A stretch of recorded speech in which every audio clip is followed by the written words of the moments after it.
মাননীয় প্রধান উপদেষ্টা যে মন্তব্য করেছেন সেই মন্তব্যের সাথে বিরোধ করার বিকল্প কোনো কথা বলার কোনো সুযোগ আমাদের জায়গায় নাই। সুতরাং আমি ওনার সাথে একমত। তফসিল ঘোষণা করার পরে নির্বাচন কমিশন কোন প্রশাসনের উপরে আস্থা রাখবেন, নির্বাচনকালীন প্রশাসন নির্বাচন কমিশন সিদ্ধান্ত নেন। এখানে আমি বলতে পারবো না এই প্রশাসন আস্থাশীল বা আস্থাশীল না। আওয়ামী লীগের শাসনামলে যারা বড় ধরনের অপরাধের সাথে জড়িত না প্রশাসনে, তারা নিশ্চয়ই চাকরি করবেন, দেশের জন্য রাষ্ট্রের জন্য তারা চাকরি করবে। সেখানে সরকার অপরাধ বিবেচনায় নিয়ে তাদের বিষয়ে সিদ্ধান্ত নেবেন। জুলাই সনদের বাস্তবায়ন এটা জাতীয় ঐক্যমত্য কমিশন দেখছেন। ওনারা যেটা সবার সাথে কথা বলে চূড়ান্ত সিদ্ধান্ত নেবেন সেই অনুসারে এটা বাস্তবায়িত হবে। এখানে আইনসঙ্গত কোনো বাধা আছে বলে আমি মনে করি না। জুলাই হত্যাকাণ্ডের বিচারের ব্যাপারে সেই বিচার প্রক্রিয়া একটা চলমান প্রক্রিয়া, এটা চলছে। ইতিমধ্যেই একটা মামলার সাক্ষী শুরু হয়েছে, অন্যগুলো তদন্তাধীন আছে।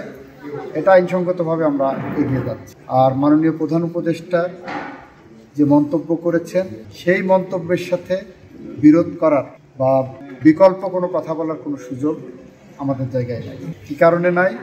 কারণ উনি যে কথা বলেন সেটা সমস্ত কিছু ভাবনা চিন্তা করে বিচক্ষণতার সাথেই করেছেন। সুতরাং আমি ওনার সাথে একমত। আর নিরাপত্তার বিষয়, বাংলাদেশের মানুষ আমরা মনে করি না কখনো নিরাপত্তাহীন থাকবে। বাংলাদেশের মানুষ তারা তাদের নিজেদেরকেই নিরাপত্তা দিতে পারেন, এবং বাংলাদেশের মানুষের ক্ষমতা যখন যে বা যারাই কেড়ে নিয়ে গেছে, মানুষই তার ক্ষমতা আবার ফেরত নিয়ে এসেছেন। সুতরাং বাংলাদেশের নিরাপত্তার বিষয়ে এত চিন্তিত হওয়ার কিছু নাই। স্বাধীন সার্বভৌম বাংলাদেশ তার মাথা উঁচু করে দাঁড়িয়ে থাকে।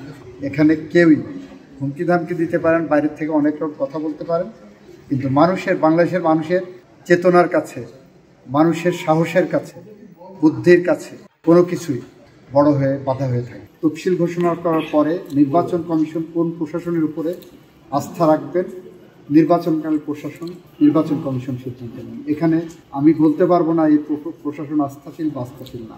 আমাদের প্রতিষ্ঠানগুলো প্রায় সবগুলো প্রতিষ্ঠানই ধ্বংসের দ্বার প্রান্তে নিয়ে যাওয়া হয়েছিল। সাংবিধানিক প্রতিষ্ঠানগুলো ফ্রাজাইল করা হয়েছে। আওয়ামী লীগের শাসনামলে পুলিশ বলেন, জুডিশিয়ারি বলেন, সিভিল ব্যুরোক্রেট বলেন, সমস্ত প্রতিষ্ঠানগুলোকে এমনভাবে করা হয়েছিল তারা চাকরি করেছে। সরকার একটা চলমান প্রক্রিয়া, সেই প্রক্রিয়ার অংশ হিসেবে যারা বড় ধরনের অপরাধের সাথে জড়িত না প্রশাসনে, তারা নিশ্চয়ই চাকরি করবেন, দেশের জন্য রাষ্ট্রের জন্য তারা চাকরি করবেন। সেখানে সরকার অপরাধ বিবেচনায় নিয়ে তাদের বিষয়ে সিদ্ধান্ত নেবে।